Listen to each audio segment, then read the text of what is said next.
Alright, so I watched an anime recently called Vanitas no Karte, or a case study of Vanitas. This has got to be the best series I will not recommend. It's a very bizarre creation which I both enjoyed, at first at least, and I despised eventually. In the end, left with nonsense story blown so far out of proportion that it swallowed the enjoyment I might have had and killed any charm there was. An anime ruined due to being an anime. It's so bad and good that it makes me incoherent like this. Bloody hell. What is it about? Vampires in Victorian era France. But they don't only drink blood.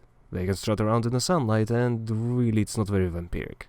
I can't come up with a short summary because there is so much going on, and yet nothing there is actually complicated in any way. So I'll just leave it as French vampires. What did I like? The first half. I'll just put it like that. The first half has great pacing, likable characters who have great banter, and it's all around enjoyable. There can be a quick shift from dramatic fights to comedy, and there are a few serious moments thrown in. Very well done all around. Really, all of it is great. Another thing I'd point out are the biting scenes. So there's actual blood drinking, despite being weird knockoff vampires. And these moments are especially enjoyable between the titular character and the character named Jean.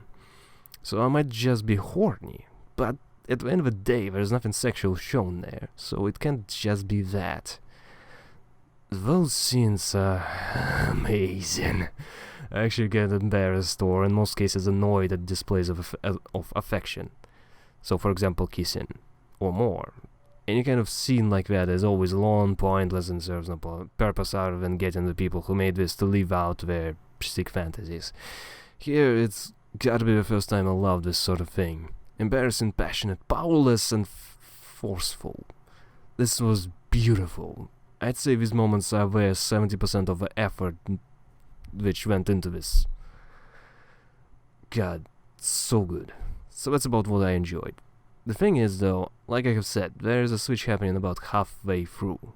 And it's not like the entire thing turns to shit, no. But it's a death by 1,000 cuts.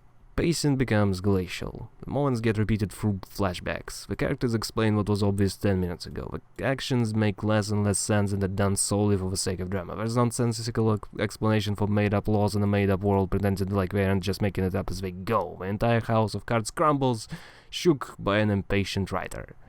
It felt like there was content for a usual season, so around 12 episodes, and then a few more were written, which stretch decently would go for about 15, maybe 17 episodes.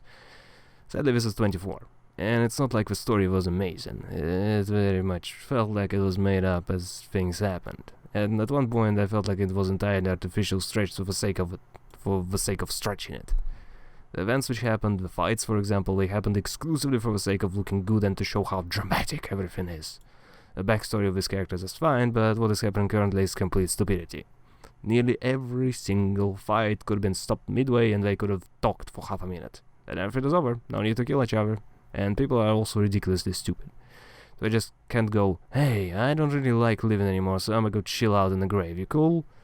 And instead we get 20,000 episodes of them mulling over how dramatic it is and how sad their backstory is and how everyone is sad because this person is sad and fucking hell, goddamn crab dancing on a cheese cracker with an orange tutu. God, get the fuck on with it and suck it up. And maybe, just maybe, sit down and talk.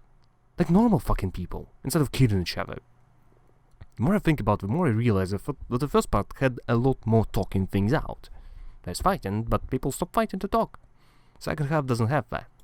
Fights end with victors and losers. Nothing more, nothing less. I can just imagine the conversation happening. How dare you pry into my memories? This is very rude. Oh, pardon me, old chap, I found myself in a bit of wine, see? My missus in a pickle. Hung above us, and unless I drink a smidge of your viscera, she will fall to her doom. Why, good sir, that is truly unfortunate, but I'm afraid I care not, and I must insist on killing you and eradicating your entire existence instead of confronting this fellow, dangling your dame in a precarious position. Monsignor Vanitas, I believe that murder is even more rude than prying into one's memories. No, eh? My good man, that is just how we say hello in this world. If you recall, Jeanne tried to kill me just a few days back, and now we frequently visit each other at night. In fact, she's right here, right now, at night, no doubt pondering how would I look without my trousers. Okay, I think I'd kinda love it if this actually happened. Point is, what the tone goes from enjoyable to anime trash on a dime and stays there for the rest of the ride. I think there are many ways people look at anime and cringe, saying how everything is so dramatic and everything's like if someone never moved past being a teenager. How every little nonsensical thing is treated like the end of the world. A lot of anime is like that, but sometimes it's mature, sometimes it's enjoyably juvenile. This series has attempted to do both and fails horribly far too often. The animation is still good, the music, the voice acting, and everything is still high quality, but it turns completely soulless halfway through. I can't think of how to word it well. It was painful to watch after enjoying it so much. Last time I skipped and fast-forwarded so much was during Dressrosa arc in One Piece. And if you know how bad that is, and you know how this is a serious sin. So watch clips of Vanitas. Those are great. The anime, awful. I feel bad being so negative though. Because there's a lot of effort in this. There are definitely some talented people working on it, and there are a lot of things to praise. But I cannot remember the last time I was this frustrated after watching something. Either I forget right away after the first few episodes, or I just don't care. The series made me care, and it has charm, and it has a lot of stuff going for it, but the noticeable drop in direction quality was far too much for me to not get livid.